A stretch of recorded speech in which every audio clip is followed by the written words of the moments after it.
Historia de la pedagogía, sección 8, primera parte, la cultura y la educación en la antigüedad.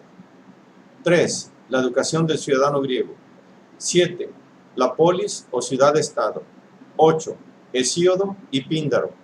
Esta es una obra de los maestros Abagnano y Visalvergi. 3. La educación del ciudadano griego. 7. La polis o ciudad-estado. Hemos visto cómo, incluso en el mismo mundo homérico, la creciente potencia de los nobles limitó progresivamente el poder monárquico.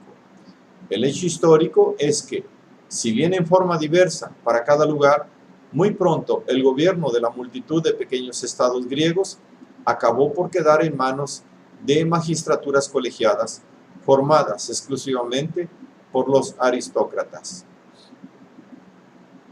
En ciertos casos, la dignidad real sobrevivió, si bien reducida a un puro nombre o transformada y sometida a la autoridad aristocrática.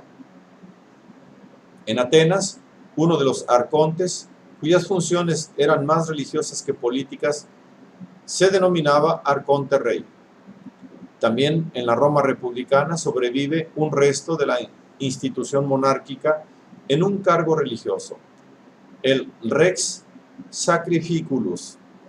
En Esparta, donde el poder político está sólidamente depositado en manos de la magistratura de los éforos, hay dos reyes en funciones de comandantes militares, aunque en realidad están sometidos estrechamente a los éforos, incluso durante las campañas bélicas. Pero en general, la evolución de las polis griegas no se detiene en la fase del predominio aristocrático y continúa evolucionando, si bien a fuerza de complicadas convulsiones, de las que a menudo se aprovechan ciertos individuos para arrogarse un poder excesivo, los tiranos, hacia formas de organización democrática del Estado. No es fácil explicar por qué esta evolución se cumplió por primera vez en Grecia y no en otro lugar, por ejemplo en Fenicia.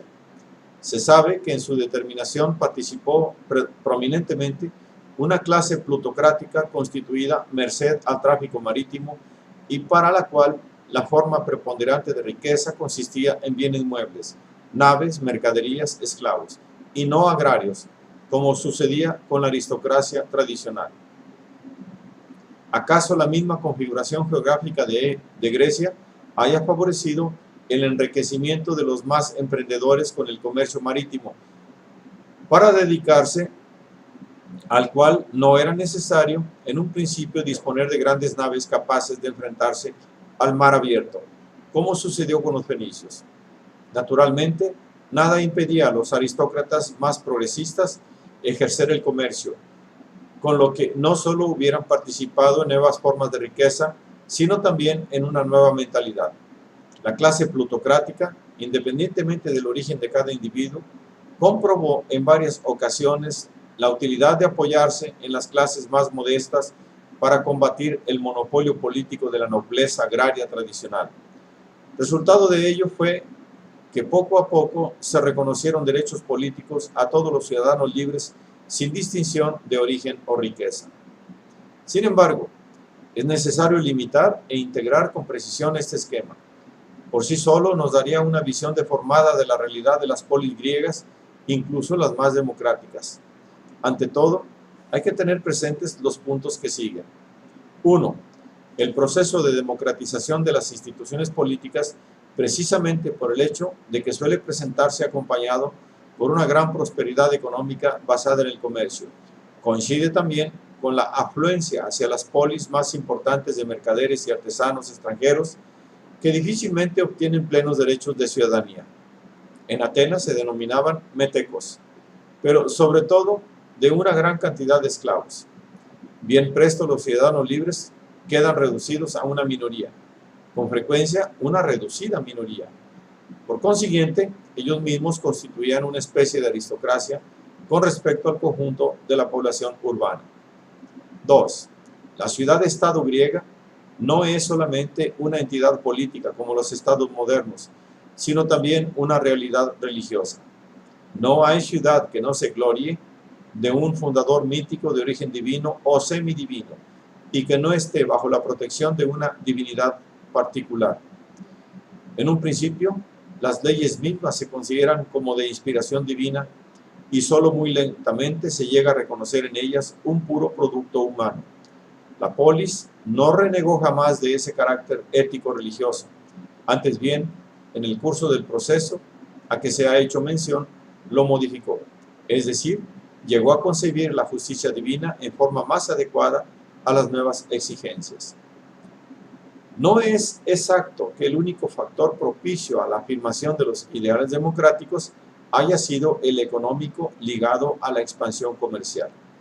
En la población rural, que siguió siendo en casi todos los casos la clase productiva más importante de la economía griega, es decir, más importante que los artesanos e incluso que los comerciantes y marineros, la clase de los pequeños propietarios y arrendatarios se oponía a los abusos de la aristocracia terrateniente. Según parece, Hesíodo, como veremos en la siguiente sección, debía su alto concepto de justicia a la desarrollada civilización de las colonias del Asia Menor. Pero no hay duda de que al trazar en los trabajos y los días su ideal de vida justa, pacífica y laboriosa, se dirigía a la humilde población rural de la Beocia. Y en efecto, en ciertos casos vemos que la aportación de las clases rústicas a la formación de la nueva democracia no es en modo alguno insignificante. 4. El individualismo, que con tanta frecuencia se considera característica griega y que tanto parece convenir a una civilización de tipo comercial y marinero, no corresponde absolutamente en Grecia a lo que hoy entendemos con ese término. Hoy día, el ciudadano particular no solo desarrolla una actividad económica por lo común autónoma con respecto al Estado, sino que para él la religión, el recreo, cinematógrafo, teatro, etc., los deportes son cuestiones privadas, por lo menos en el sentido de que tiene poco que ver con el Estado. En Grecia, por el contrario, todo estaba estrechamente enlazado con la vida de la polis. La religión era cuestión de Estado. Los espectáculos teatrales y deportivos eran organizados por el Estado. Los sitios de reunión eran a menudo gimnasios para adultos públicos. La vida familiar gozaba de poca consideración en cuanto a forma de enriquecimiento de la existencia, de modo que tampoco en este aspecto se sentía atraído el ciudadano griego hacia el cultivo de una forma de existencia privada. A la luz de estas aclaraciones, dejará de maravillarnos un hecho que es quizás el más importante y característico en el desarrollo de la cultura griega, es decir, que ésta procede más bien por integraciones sucesivas que por cambios bruscos de dirección, y sobre todo, que en su forma más madura y ligada a la afirmación de la democracia, no repudia absolutamente la ética aristocrática que hemos considerado en Homero, sino que la hace en gran parte suya, si bien enriqueciéndola y elaborándola en formas más complejas. 8. Hesíodo y Píndaro. Uno de los ejemplos más interesantes de una integración de viejos motivos ético-religiosos con elementos nuevos es la poesía de Hesíodo, que floreció hacia el 700 a.C., quien reacomoda el mundo de los dioses homéricos. Para Hesíodo, Zeus es el dios supremamente justo, que humilla a los soberbios y ensalza a los humildes, y al cual se dirige para que ilumine a los jueces en su litigio con su hermano Perses, derrochador y perezoso. Los trabajos y los días son una serie de consejos del poeta a Perses. Antes bien, exhorta a su hermano a reconciliarse con él sin proceso, pues al lado de la tradicional diosa discordia, Eris maligna, que engendra la injusticia y la contienda, hay, según Hesíodo, una Eris benigna, que no promueve la lucha sino la emulación en el trabajo, que es la única forma positiva de contienda o competencia, el camino que con fatiga y sudor conduce al hombre hacia el bienestar. Y el poema prosigue con una serie de consejos morales y prácticos referidos no a la heroica lucha guerrera, sino a la humilde fatiga y el esfuerzo cotidiano del campesino, el pastor e incluso el navegante. La variedad de actividades no debe sorprendernos. Hesíodo, que declara haber sido pastor antes que Rapsoda, se dice hijo de un mercader originario de la Eolia, en el Asia Menor, que más tarde se transfirió a Ascra, en Beocia. El profundo sentido de la justicia y el derecho que anima la obra entera de Hesíodo reflejaba quizás el mundo más progresista de las colonias asiáticas, donde estaba ya librándose en toda su plenitud la lucha por la isonomía, es decir, la igualdad de todos los ciudadanos ante la ley. A ello se debe el lugar prominente que en su obra principal, la Teogonía, confiere a la Trinidad de las Horai u horas, dique, justicia o derecho, eunomía, legalidad o buen orden, y eirene, paz. La Teogonía es un grandioso intento no solo de dar orden lógico y genealógico al conjunto de las divinidades tradicionales, sino de representar con mitos poéticos el origen mismo del universo. Del caos original surgieron primero Erebo, las profundidades de la tierra, y la noche, después el éter y el día, luego Urano, el cielo y el mar. De Urano nacieron los titanes, uno de los cuales, Cronos, mutiló y depuso a su padre. A su vez, fue derrocado por su hijo Zeus o Júpiter, quien venció a los titanes e impuso en el mundo el orden y la justicia. A todas estas generaciones preside una fuerza primigenia, la más antigua, Eros o el amor. Pero la visión general de Hesíodo es, en el fondo, amarga y pesimista. En efecto, a esta evolución sigue, después de aparecidos los hombres, un proceso de involución o decadencia, sintetizado en el mito de las 5 edades del mundo: edad del oro, de la plata, del cobre, de los héroes y del hierro, que es la actual y peor. Adviértase cómo en el proceso de progresiva decadencia se inserta, de modo un tanto singular, la edad de los héroes, es decir, el paréntesis del epos cantado por los rapsodas que el rapsoda popular no puede renegar, y que antes bien le sirve como contraste para subrayar la desolación de la desdichada edad férrea que le siguió inmediatamente. Hesíodo no sueña tampoco predestinados y fáciles retornos al feliz origen. En el grandioso orden cósmico imaginado por él, la obra humilde del hombre, que es contienda y dolor, podrá no hallarse destinada a un éxito evidente, pero no por ello deja de tener una gran dignidad. En la misma medida en que Hesíodo puede considerarse, en cierto modo, un típico poeta democrático, su coterráneo, bastante posterior, Píndaro, se nos muestra como un poeta típicamente aristocrático. Este último, nativo de Tebas, en Beocia, floreció en la segunda mitad del siglo V a.C. Canta en sus célebres epinicios, himnos después de la victoria, la gloria de los vencedores en los Juegos Panhelénicos, o sea, aquellos concursos atléticos que representaban uno de los más importantes elementos de unión entre los griegos.